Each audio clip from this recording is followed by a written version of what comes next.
All right, so now we have it's kind of normalized. We can use this user list to actually insert into a SQL database real quick. I either like to use regular expressions or Excel for this. So, whatever is faster is good. So basically I'm going to match the beginning of a string. And I don't think I went over that with you guys, but if you're interested, then you'll definitely find that. And I want to match anything that's not a space. So I'm using white space to break up the first name and last name. And then I'm accepting any amount of spaces between the first name and last name. And then I'm just going to capture everything else.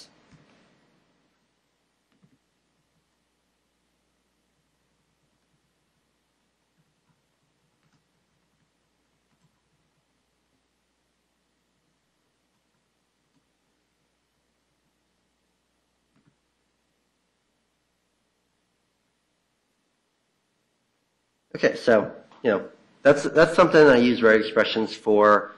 Not so much, I haven't used them for it here, so I don't know if that's applicable to you guys, but I used to use them all the time in my previous job, because people would be giving us just non-normalized data all the time. Okay, I have one other example, and that's normalizing a phone number list. So that's actually super long, the regular expression for that. Not super long, but I can't read it and type it. So, and I'm kind of running short on time, so I'm going to just skip that. But if you're interested, it'll be in the presentation when I send it out. So another use is extraction. It's kind of related to search and normalization, as you saw, because I kind of extracted first names and last names in that previous example. But sometimes we want to extract URLs or email addresses from a body of text.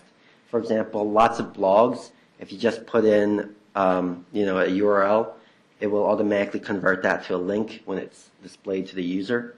So, that's definitely a use of regular expressions. So this is a little plug.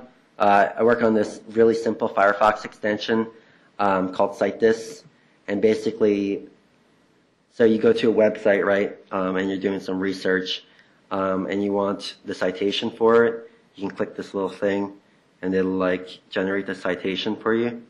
So one of the things I wanted to do is get the author of a site. So it's weird because the author for some articles for CNN is in the byline at the top, and then for this one, it's that's super weird. So I actually have code to custom handle certain very popular sites. So I'll just show that real quick.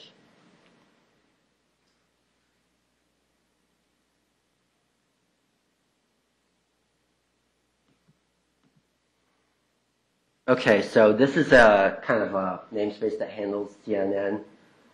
So in this line, I'm getting an element, and this corresponds to that element I just showed you, an HTML element, this one that contains the text.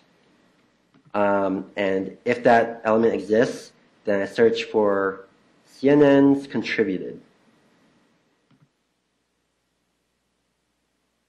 And it will pull everything in between that, and those are the authors. So that's one example use. Another example use is I had to pull the analysts from this page. Someone wanted the analysts and the companies that they belong to. So notice in this case, there's a new line or a break separating them. And in this case, there's an of separating them. The thing with HTML is you never know how much white space there's going to be. So I found regular expressions handy. I just split on the of with white space in this case, and I can get the name and the company. In this case, I can split by either a break or a new line or whatever else, and that'll give me the company name.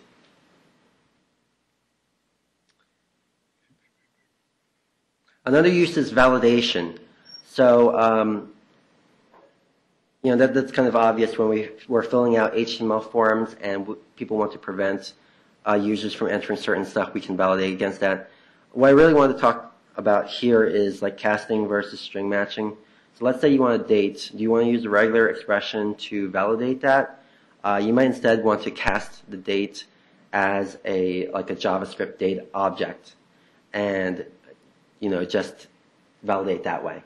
What you want to do depends on your problem domain and your problem space. And I'll actually show a case where you should use regular expressions to match a date. Because usually you'd want to cast instead. But first I'm going to show this jQuery plugin.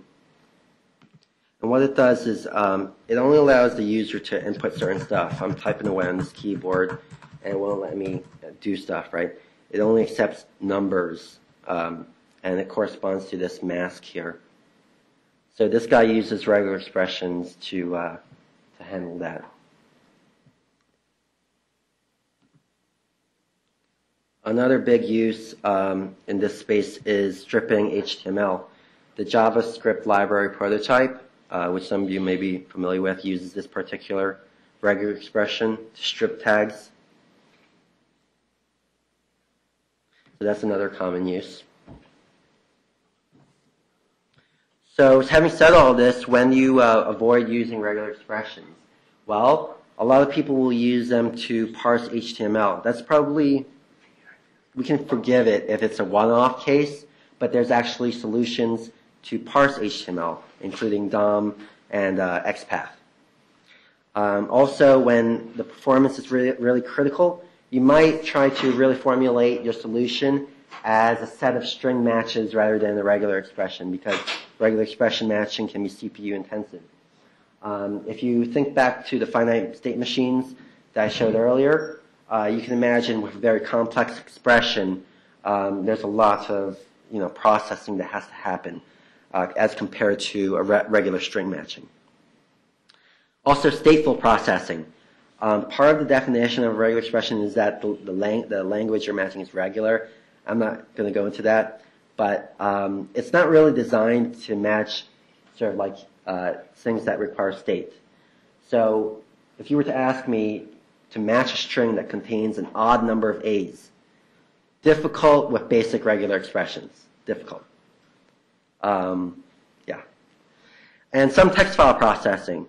I think for one-off cases, these are fine. But if you're going to be processing CSVs consistently, repeatedly, then you probably want to use some sort of library for that. This is another stopping point, so I'm probably going to be speeding up because I got some more stuff to do. But we still have time for questions. Okay. Regex literacy.